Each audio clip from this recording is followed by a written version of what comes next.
Coba deh bayangin sejenak. Gimana kalau lahan kosong atau bahkan selokan di kota kita itu bisa jadi kebun pangan?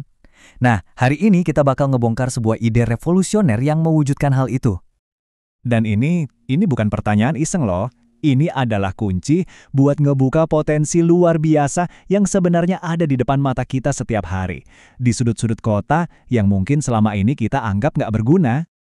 Yang bikin model ini jenius tuh kesederhanaannya. Semuanya cuma berpusat pada 3 pahlawan yang mungkin nggak kita duga tapi bisa kerja bareng dengan sempurna di lingkungan perkotaan. Penasaran kan siapa aja mereka? Ini dia, trio andalan kita. Tanaman air super cepat yang namanya kiambang, terus ada ikan lele yang kita tahu tangguh banget, dan terakhir, singkong sebagai sumber karbohidrat. Mungkin kedengarannya aneh ya, nggak nyambung gitu, tapi percaya deh, hubungan antara ketiganya inilah inti dari semua keajaiban ini. Oke, sekarang kita masuk ke bagian yang paling keren. Gimana caranya 3 elemen tadi bisa saling dukung dalam sebuah siklus yang sempurna yang bikin sistem ini bisa jalan sendiri hampir tanpa perlu kita apa-apain. Disinilah keajaibannya. Anggap aja kiambang ini kayak jantungnya sistem. Dia punya 2 tugas utama. Jadi makanan super bergizi buat si lele, dan di saat yang sama jadi pupuk alami buat singkong. Terus kotoran dari lele, itu bukan lagi limbah, tapi jadi nutrisi tambahan buat singkong. Nggak ada satupun yang kebuang sama sekali. Dan yang lebih gila lagi, hasilnya itu cepet banget kelihatan. Coba lihat lini masa ini. Cuma butuh 14-30 hari, kiambang udah mulai tumbuh.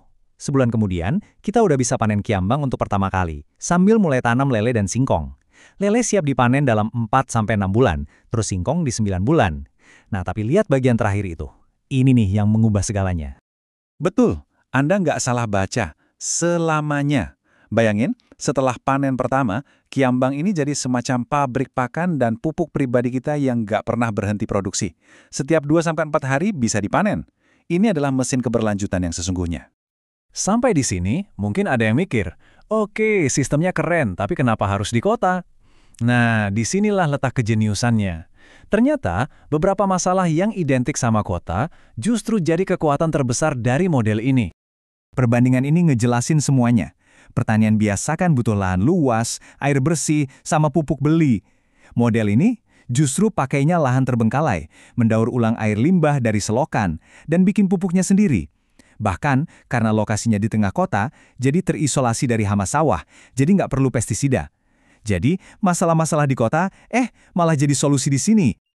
Jadi, ini tuh lebih dari sekedar berkebun di kota. Ini adalah sebuah konsep baru yang bisa kita sebut pertanian urban simbiotik.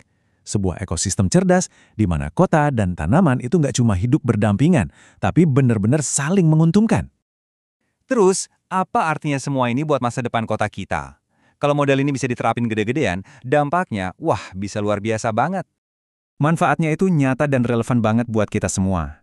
Coba deh bayangin, makanan segar dan sehat yang tumbuh di lingkungan kita sendiri. Nggak perlu lagi pupuk kimia yang mahal. Muncul peluang usaha baru buat warga lokal. Dan sudut-sudut kota yang tadinya terlupakan, sekarang jadi hidup dan produktif. Jadi, setelah ini, coba deh lihat sekeliling kamu dengan cara pandang yang baru. Mungkin selokan di ujung jalan itu, atau lahan kosong di belakang komplek, coba pikirkan, ruang mana di kota kamu yang sebenarnya cuma lagi nunggu sentuhan ide ini untuk dihidupkan kembali?